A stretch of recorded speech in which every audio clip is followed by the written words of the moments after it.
Good morning, everybody. It's the 16th of January, and it's Richard Muller here doing my Ichimoku Cloud Chart Market Review for the G10 currency pairs. Going to look at a few of the currency pairs, not all of them, just a couple of them. Interesting opportunities from an Ichimoku Cloud Chart perspective. Kicking off with the GBP US dollar currency pair, we've had a nice 250-point rally since the MACD buy signal to bottom end of the cloud here. Got out here at the top end of the cloud resistance zone. Sterling has not managed to break past this key 128.67 resistance zone. It's been trying to break past that zone. Yesterday's price move in terms of the vote here as well. There was a quick short-term opportunity as it rebounded from the standard line here and the baseline for the cloud, so there was another couple of points in that trade. But overall, we're struggling now with sterling struggling now to get past this significant cloud chart resistance. If resistance holds, we're going to go back down to the bottom end of the cloud here. This cloud level here is the next support zone. If resistance fails and we break out and have a sustained breakout, then it's time to go long, and then the next resistance level will be at the top end of this cloud chart level there. Okay, 129.94. But it's now a bit of a problem here, struggling to get past that cloud chart resistance. So there's downside risk back down to the bottom end of the cloud here at 126.24. Okay. Jumping into the next currency pair, the euro. We had a nice just under 200-point rally in the euro here, 191 points. We rebounded from below the cloud here, broke through cloud chart resistance, and now had got to the top end of the cloud here, and that cloud chart resistance seems to remain in place. The euro sold off after hitting that cloud chart resistance zone there. We just highlighted it. And then there was another drop back down to this cloud chart resistance, 114.19. 17, watch out for that zone. It's struggling to find support there.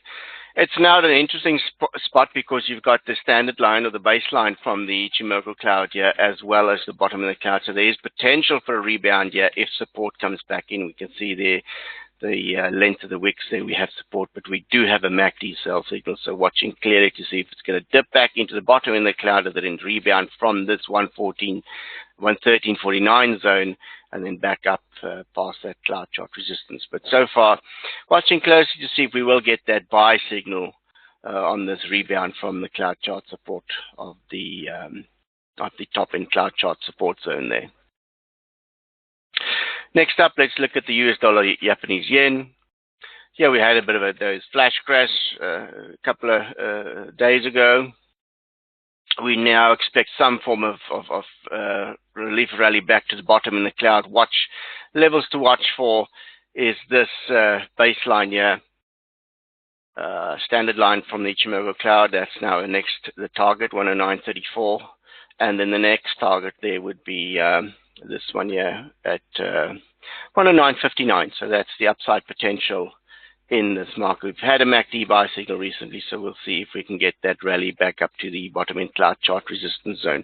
So watching closely to see if the US dollar, Japanese yen, US dollar will get to that level. Next up, let's look at the Australian dollar, AUDUSD. We had a nice 198-point rally in this currency pair since the buy signal below the cloud. Now, cloud buy signals are only over here, but we tend to go for the MACD signal at the bottom end of the cloud just to get us into contrarian play because you're buying counter trend. The trend is down. Price action is below the cloud from an Ichimoku cloud chart perspective. So we use the MACD signal to get us in earlier at the bottom end of the cloud. We're now fighting for resistance here at 72.03. That's the bottom end cloud chart resistance zone. So it's going to be interesting to see if we're going to manage to break past this level and then reverse back down to the front cloud support level. So we're watching for those levels there.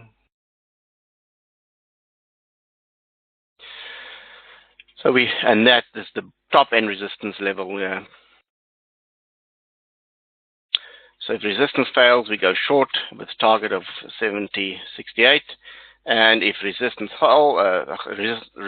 fails, then we'll buy the breakout. If resistance holds, we'll be shorting to the downside on the Australian USD. Okay.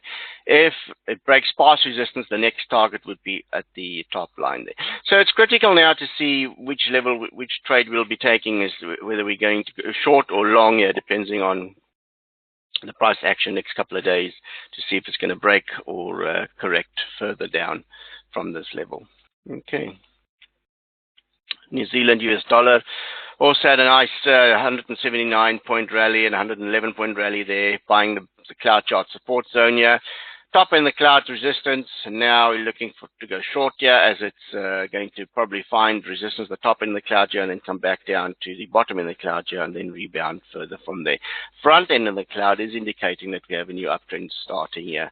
So the New Zealand USD, you just need to buy the pullback. And a level to watch out for here would be this level here. So it can come back here by the line there, the baseline there, or the standard line, conversion line, turning line, is a key support level. So that's a level to watch out for. Resistance is up here at the top end of the cloud. So short the resistance at the top end of the cloud, and then buy the support at the bottom end of the cloud for this relief rally. Okay. So CADUSD had a nice 368-point drop in the CAD, yes, since the sell signal way above the cloud. Fighting for support here at the top end of the cloud. Front end of the cloud still not indicating a downtrend, so that seems to be okay for now. But it should be vital for the CADUSD to regain support at the top end of the cloud, and then that can be another rebound trade from that zone. But looking a bit weak here, bottom end cloud charts can be next support levels here. If we look at this level here, and then another level down here.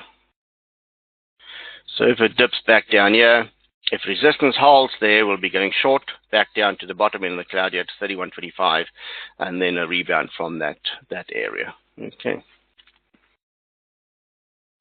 Those are the main pairs I wanted to cover in today's analysis. Just certainly sterling is going to be interesting today. Let's go look at the 4-hour chart.